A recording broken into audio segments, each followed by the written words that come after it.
Ashley and Joe weighed less than 1 pound when they were born at 23 weeks. The British mother describes the boys as 1 in a million, after defying incredible odds to survive. Doctors gave her a 15.1-ounce son Joe at 1% chance of survival. They are the tiniest twins to survive in the UK, having been born at only 23 weeks. Each weighed less than a 500ml bottle of water and was just slightly larger than Talia's hand. Only Rumaisa and Hiba Rahman, American sisters born in 2004, were smaller.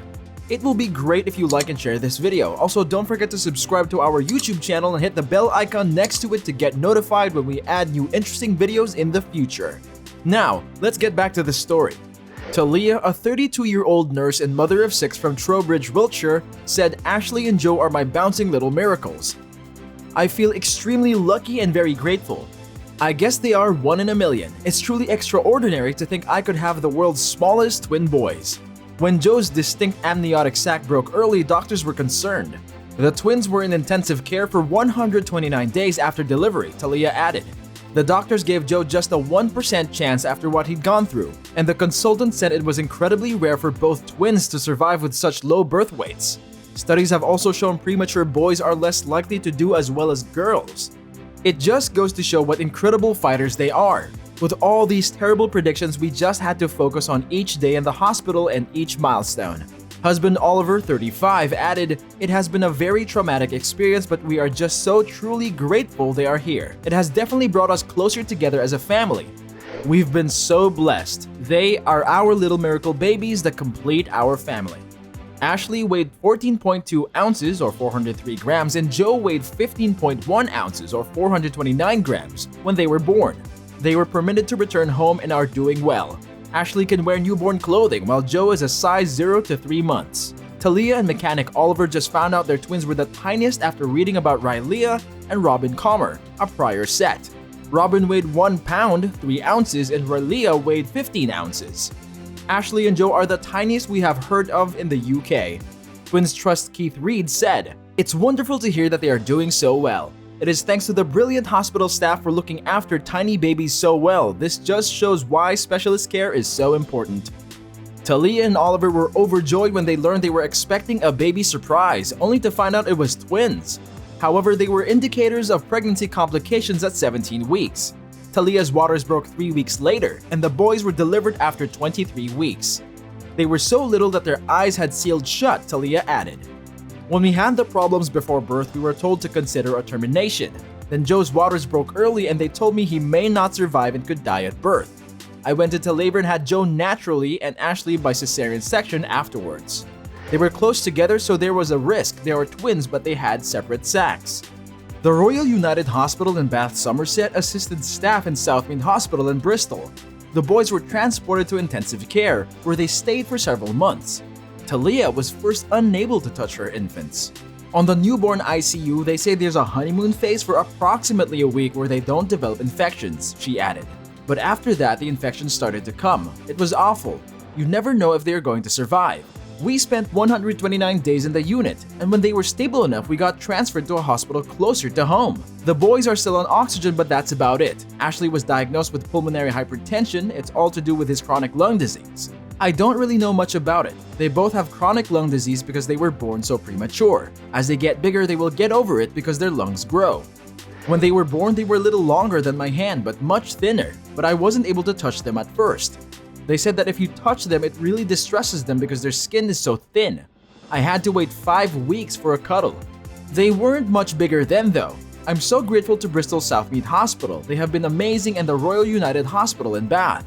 Dr. Paul Mannix, the boys' consultant, stated the odds are stacked against such tiny babies, let alone when they are twins. But Joe and Ashley were real fighters, and we were over the moon we could help them make such a miraculous journey to full health. Talia, who is also the mother to 8-year-old Imogen, 7-year-old Jacob, 5-year-old Theo, and 3-year-old Sebastian, added, "It has been a dramatic, emotional, and long journey. It is still a long road ahead. We have regular checkups and milestones to meet. The boys are just starting to smile and chuckle. Joe weighs 11 pounds, and Ashley is just under 8 pounds, but we're trying to beef him up a bit. They still are on oxygen, which comes in portable packs, but we have had to find a way to cope on the school run, for example. But as each day goes by, I can breathe a bit more easily. They are all worth it. I'm loving it all." Here is another story. How are the world's tiniest babies doing now? Babies are the world's smallest humans, but what happens when they are born prematurely? Preemies are born under precarious circumstances, usually weighing much less than a full-term baby and facing health problems because their organs have not matured sufficiently. As a result, they require specialized medical care in a newborn intensive care unit, or NICU. What happens to premature infants as they grow older? Everything is subject to change. Rumaisa Rahman, a healthy first grader, and Madeline Mon, an honors college student, are two of the world's tiniest newborns who have beaten the odds and are growing up healthy today. Melinda Star Guido, a third tiniest preemie in the world, is also getting ready to leave the hospital. Continue to the next page to see more pictures and learn more about some of the world's tiniest infants. Romesa was born on September 19, 2004 at Loyola University Medical Center in Maywood, Illinois. She was born weighing 9.2 ounces and is the smallest documented surviving newborn. Hiba, Romesa's fraternal twin sister, was born weighing 1 pound 4 ounces. On December 21, 2004, Rumaisa and Hiba were wheeled into a news conference. Romesa was delivered more than a month early through cesarean section due to her mother's severe preeclampsia, a dangerously high blood pressure that occurs during pregnancy. When Romesa was born, she was hooked up to a breathing machine, with tubes as thin as strands of spaghetti slipping down her trachea. Dr. William McMilliam and Dr. Jonathan Marascus introduced Romesa to the public. Romesa and another small baby, Madeline, were resuscitated by Dr. Marascus at Loyola University Medical Center. However, he claims that they are exceptional situations that should not be regarded as a benchmark, to indicate that surgeons should strive to preserve all newborns this little. Mohammed Abdul Rahman and Mahaja bin Shaikh carried Romesa and Hiba. Their mother was given steroid medications to help her infant's underdeveloped lungs expand faster. Romesa's name means milk white in Hindi. Romesa weighed 33 pounds and stood 3.5 feet tall at the age of 5, making her smaller than 90% of other children her age. She has reached the age of 7. Madeline Mann was born at the Loyola University Medical Center in June 1989, weighing 9.9 ounces. She experienced a slight brain hemorrhage, which is normal in tiny preemies, but it had no long-term consequences. Madeline and Romesa were treated for retinopathy, a common eye ailment in premature babies that can lead to blindness in extreme cases. Madeline is currently a 22-year-old honor psychology student. She has asthma and is still small, 4'8", and roughly 65 pounds at the age of 20. But she has no other long-term health issues. Madeline's father, Jim Mann, described having a kid born so little as terrifying at first. The fact that she has done so well fills him with pride and awe, he added. I'm not sure why, we were just really fortunate. Melinda Star Guido was born on August 30, 2011 at the Los Angeles County USC Medical Center, weighing barely 9.5 ounces, less than a can of Coke. Most infants her age, like Melinda, do not survive. It was a touch and go for the first several weeks. None of us expected the kid would survive. Dr. Rangasamy Ramanathan, who monitors preterm newborns at the hospital, confirmed this. Ibarra, who had previously experienced a stillbirth, instructed physicians to do everything it took to save her baby. We'll take a chance, they said. Please make an attempt. As we put it, okay, we'll give it a shot, Ramanathan remembered. Doctors informed mother Heidi Ibarra and her husband Giovanni Guido that even if she survived, infants delivered this prematurely can have developmental delays and disabilities such as blindness, deafness, and cerebral palsy.